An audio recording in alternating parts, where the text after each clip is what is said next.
Navy Federal Credit Union is the largest credit union in the U.S., trusted by millions of military members and their families. News of a $1.7 million settlement has sent shockwaves through the financial world. This case isn't just about money, it's about how banks handle fraud, claims, and protect you. Even the biggest institutions must answer to the law. This settlement is a wake-up call for all consumers. This lawsuit started with a simple, frustrating story: a stolen debit card and a denied fraud claim. In October 2023, Jeffrey Stevenson and his son, Billy Smith, reported nearly $1,000 in unauthorized charges after Smith's Navy Federal debit card was stolen. They followed the rules, reported the theft, and expected Navy Federal to restore their money. Instead, their claim was denied, without a clear explanation or supporting evidence. The family was left in the dark, unable to appeal or understand why Navy Federal sided against them.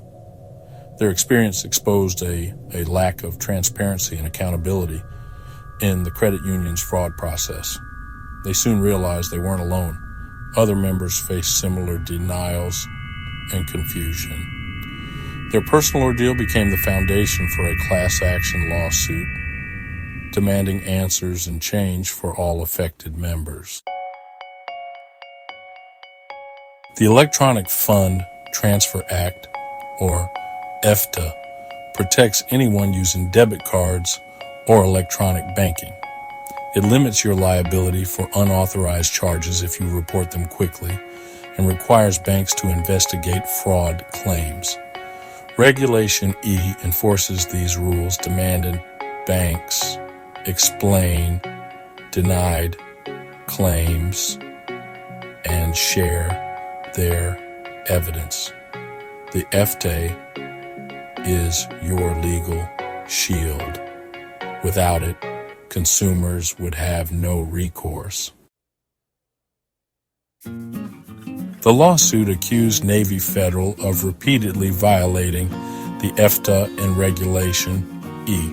Plaintiffs said the credit union denied fraud claims without proper investigations or clear written explanations. Members were often left with vague, generic denial letters and no access to the documents used to make those decisions. Navy Federal allegedly made it nearly impossible for members to challenge or appeal denied claims. The lawsuit also claimed the credit union unfairly shifted the burden of proof on members, forcing them to prove they didn't authorize charges.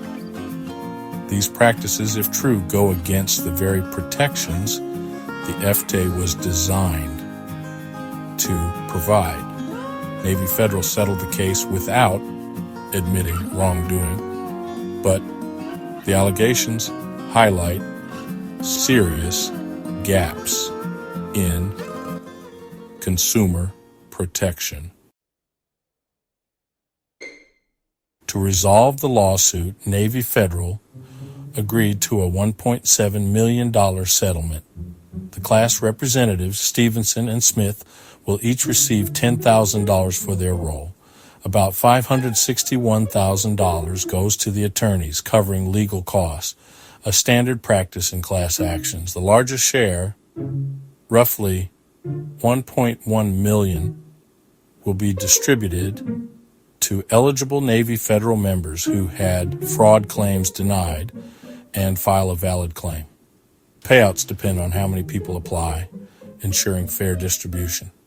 More importantly, Navy Federal must overhaul its fraud claim process, providing clear denial letters and making it easier for members to access supporting documents.